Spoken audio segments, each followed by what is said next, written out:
2004, I presented a year-end project in film school to an audience a little bit smaller than this, about 100 people.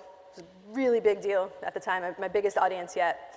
And there I was, sitting in the audience, so nervous, but so excited. The film I was showing was something I was very proud of, worked really hard on, and I was sure people were gonna love it.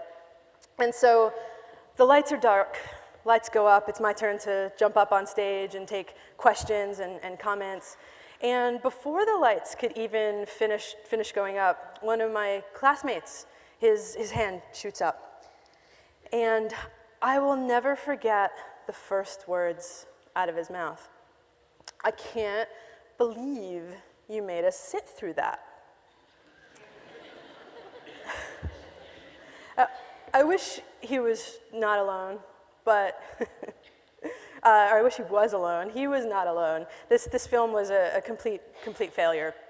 It started, a bunch of things happened, it ended, and people hated it. I failed to engage my audience.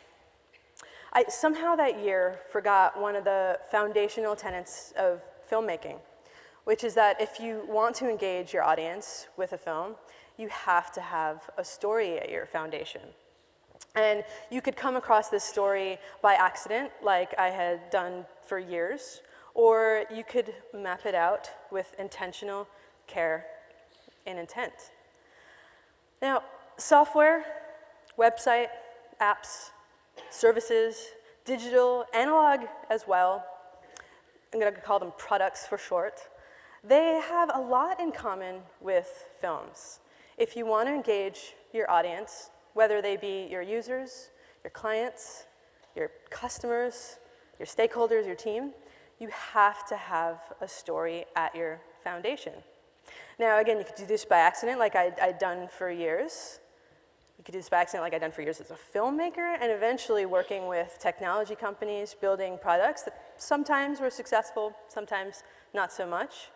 Or you could do it with meticulous care and intent by mapping the story out like this person here. This is Vince Gilligan. He is the creator of Breaking Bad television show. And what he's seated in front of is a story map for season 4 of Breaking Bad.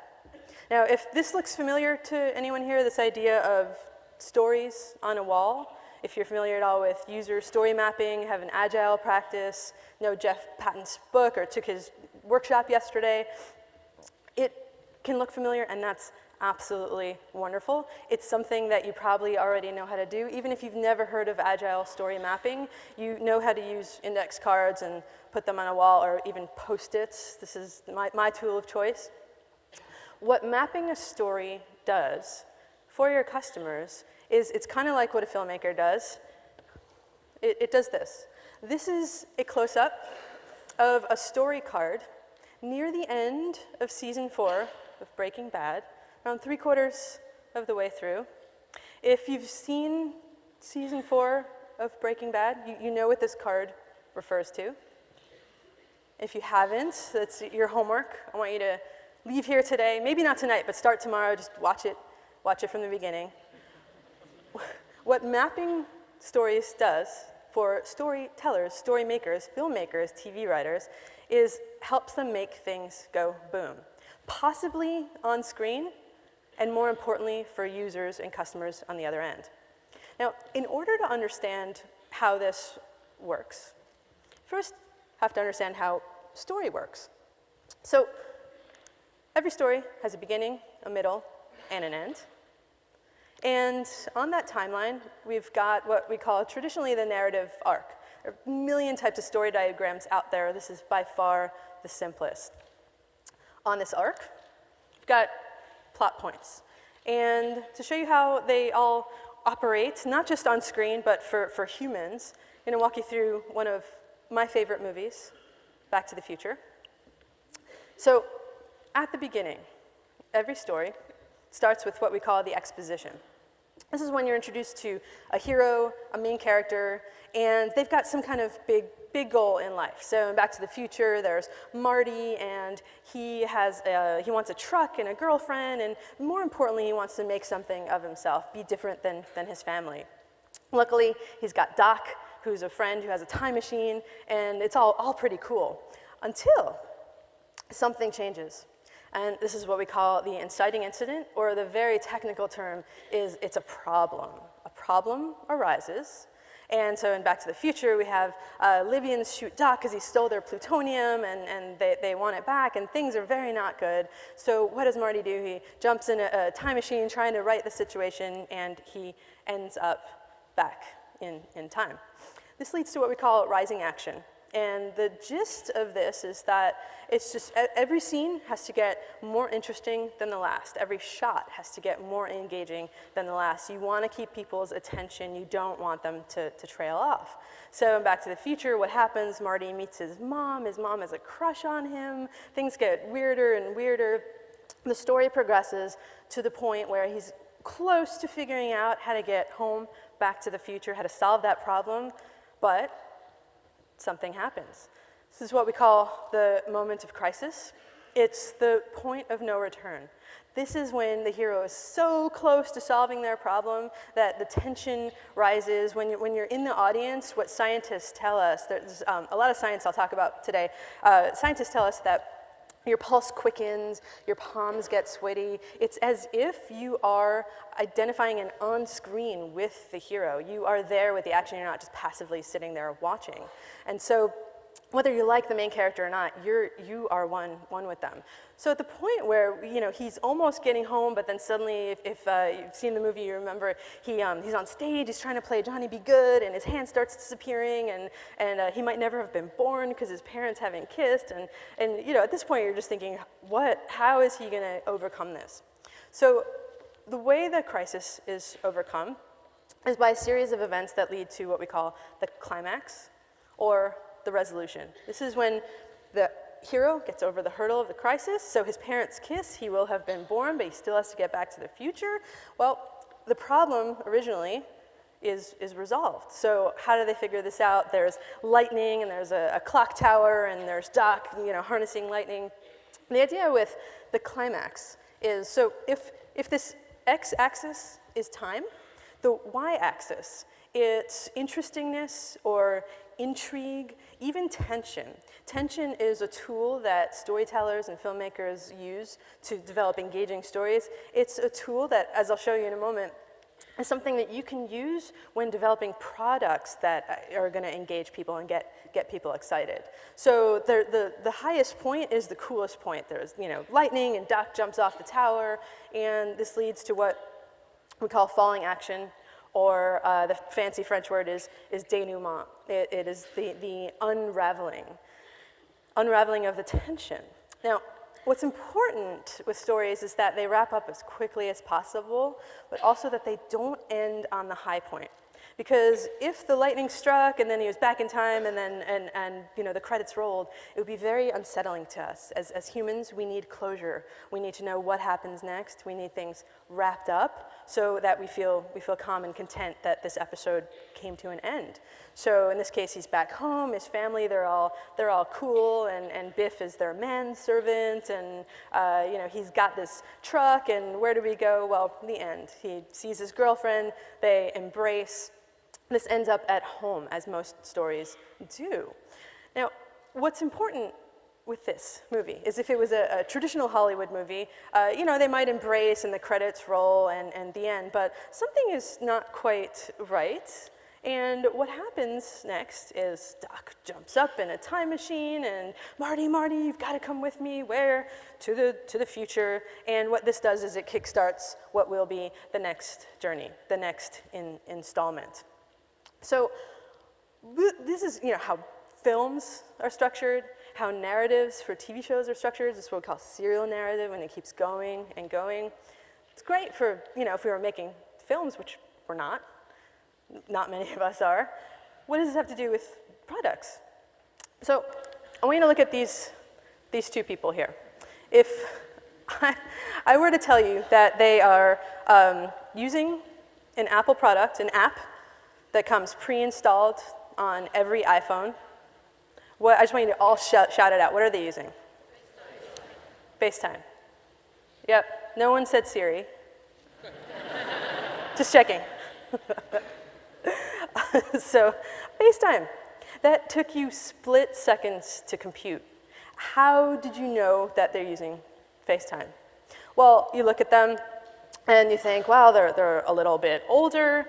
Maybe they've got grandkids, so they're probably grandparents. Maybe they want to see their grandkids, and look, they're using their app. It's in landscape mode. We know FaceTime comes on an iPhone. They're so happy, and they probably completed the call. All is good in the world. So what neuroscientists and cognitive psychologists tell us is that the same narrative parsing that you use to understand a 2-hour-long movie is the same narrative parsing cognitive function that you use to look at a photograph and compute meaning in split seconds. So it's just one moment that you're looking at, but you extrapolate many, many moments. What scientists also tell us is that if you were these two people, story, it's not just about understanding photograph and making meaning or a movie. If you're these two people thinking about FaceTime or using FaceTime, the first time in any flow or over time, a journey over many, many years, you are using the same cognitive function, the same story-driven brain to understand what it's like to think about FaceTime, to get excited about FaceTime, to use FaceTime to tell everyone else, hey, you gotta use FaceTime. Can we FaceTime with you? My in-laws all the time, can we FaceTime with you next weekend? So this is what's going on. The idea here is that life is a story. This is what scientists tell us. And what's important about the story that you experience as you live through life is that you are the hero. So how do we create products that embody our customers as heroes, that help them get through thinking about our products and wanting to use them and actually using them successfully? Well, it functions like this. So at the beginning, you've got every story has who is your hero and what is their big goal? This is always what you want to ask yourself. Then what is their problem? Why can't they otherwise meet their goal?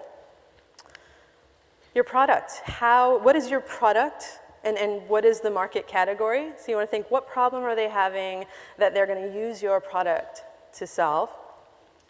Then there's some kind of competition. So this is when tension comes into play. And what's important here is that you understand that competition, it always exists. There's always a reason why people don't want to adopt your product or use your product. No one wakes up in the morning and says, you know what I really want to do? I want to download a new app. Right? It's just not in human nature. There's resistance towards everything, and this is good. This is a material that you can use to engineer something that overcomes the hurdle and serves value and competitive advantage. So at this point, this is defining how people think about your product, how they either ideally do think about your product or they will think about your product once it launches, once you test it. This is all testable, by the way. This is what people experience, what they feel when they think about using your product. They have to feel, oh, I understand the value. There's going to be a takeaway. What do you want people to do? Then, in the end, they have to have the promise of their goal being met. So, I'm going to walk you through how this works with a popular product that you're all familiar with. Either you own an iPhone or you own a phone very similar to it. So, the idea with the iPhone is that in 2007, when it first launched, you might have been someone who listened to music and made phone calls. You might have had an iPod and a mobile phone. If you were very, very forward-thinking or tech-savvy, you might have had a CD player. Remember those with headphones? And you still probably had a mobile phone. They were starting to penetrate the market at the time. Now, what was the problem? Well, it sucked to carry two devices. Not a huge earth-shattering problem, but it was one that my friends and I would joke about. Oh, I wish we could duct tape my iPod to my mobile phone, and then we'd have one device. So what did customers want? The super nerds, again, this was not the public, What did we want? Well, wanted this thing called an iPhone. We named it for Apple. We said, Apple, can't you make an iPod that makes phone calls? Would have been a smartphone. The smartphone market at the time was tiny. No one bought smartphones. Nobody cared. It was the Nokia brick phone was the top-selling phone that year. That's what people wanted. So this device that you know, if they combined it, it would have been a two-in-one device. Hang on a sec. This is not progressing. If I wave it, it'll work. All right. There we go. It would have been like magic, which I'll show you in a second. A two-in-one device. And the question with something like this is it something that you want? All right, I'm going to tell whoever's back there, next slide, please. Oh, there is tension involved, right? Competition. There are reasons why people are not going to want to adopt this. They might already own an iPod. They might own an iPhone. They might think that it's difficult to use, or it's not something that, you know, it's going to just be too expensive. There are a lot of reasons why not to adopt this. But the thing about this, right? So do you really want it? Well, sure, you get to listen to music, make phone calls, right? The promise of it. If you map this out like a story and understand it like a story, what you see is the very technical term here is we call it anticlimactic. It's a simple solution to a simple problem. I want a two-in-one device. I get a two-in-one device. There's nothing special about it. If Apple had actually built a device like this, it would have looked like this. This is what could have been the first iPhone. It's a schematic that's in the US Patent Archives. And no one's sure if this was actually really physically prototyped, or if actually Apple just dreamed it up and parked the patent just in case, or if they applied for the patent as a joke. They would often apply they do often apply for patents and hope that years later people will discover it and think it was hilarious because it's good that they never built it. But the way this works is, if you remember the old iPods, the touch wheel, how you input numbers, so it would work like this. You make a phone call, you dial a number, and then you go to another number. Inputting text, 26 letters in the English alphabet, keep going. Now, the issue with this is if you're looking at it using a story model, it would have been difficult to use. This is what we call a cliffhanger. When at the moment of crisis, you're thinking about this thing and then you see how difficult to use, or you actually use it. I'm going to talk about in a second how the stories flow through using products as well. The cliffhanger, it wouldn't have been something that people wanted to adopt. You can't launch something that's more difficult than one of the oldest technologies out there, the rotary phone. So what did Apple eventually build? Well, it's bigger. So if you take it up a level, a lot of us are familiar with this idea that we don't build products that people want, we build products that people need. So if you want a two-in-one device, what do you really need to do? You need to communicate. So we go up high level. What's the problem? Smartphones suck. This is what Steve Jobs said in his 2007 keynote presentation. And this story arc I'm showing you here, this is what ended up flowing through the keynote presentation. So you can use it again to get buy-in from the world, from your stakeholders. This is a story that actually flowed through the iPhone itself. So you can think of it as another way of saying there's a better way to communicate. The iPhone, it's a smartphone. So we're building some tension here because people didn't want smartphones in 2007. So there could have been a whole host of reasons why people didn't want to adopt this. And the other options existed. So how did they overcome this? Well, what we've got is what Apple promised was this is the best way to communicate. It works like magic, and it's not a two-in-one device, but it's a three-in-one device. What Apple launched was also something that they call the internet communicator that nobody wanted, the internet at your fingertips. So when Apple promised this to the world, what you ended up having was a story for a device that people actually wanted. Whether you ran out and got that first iPhone that spring, or you waited a year or two, or like my grandparents, you waited many years, you eventually bought a device like this. Now, this story of magic and communication is something that, again, it's not just about promising and building excitement about something that you can't deliver, but this then is a story that you weave through everything from unboxing your product, so the story flows through physical product design. There's a whole genre on YouTube of unboxing, that has a story arc to it, and the high point, again, has to be magic, and you have to feel like it's the best way to communicate. The story also then flows through the user interface, and every key flow that you build where you need to deliver what you're promising your customers. In my book, The User's Journey, I talk about a lot of case studies where you can dissect screen interfaces and then develop new ones, test them, and then develop stories that work on screen that engage people. This can happen over a series of seconds. So this is Fantastical. It's a calendaring app. Adding a calendar event takes a series of microseconds, but that functions like a story. This also turns into how people want to do things over and over again. We call them habit loops, little tiny stories. This can also play out, this type of story engineering, something that you can build into any kind of flow or journey that takes place over hours, days, weeks, months, even years. I've trained a lot of teams working on anything from a tiny little flow to a giant journey lasting 7, 10 years with a business, figuring out how are we going to engage people. And that's the key with all of this. If you're building something, whether it's an idea or an actual product where you need to engage people on the other end, story is an essential tool for you to use to engineer that engagement.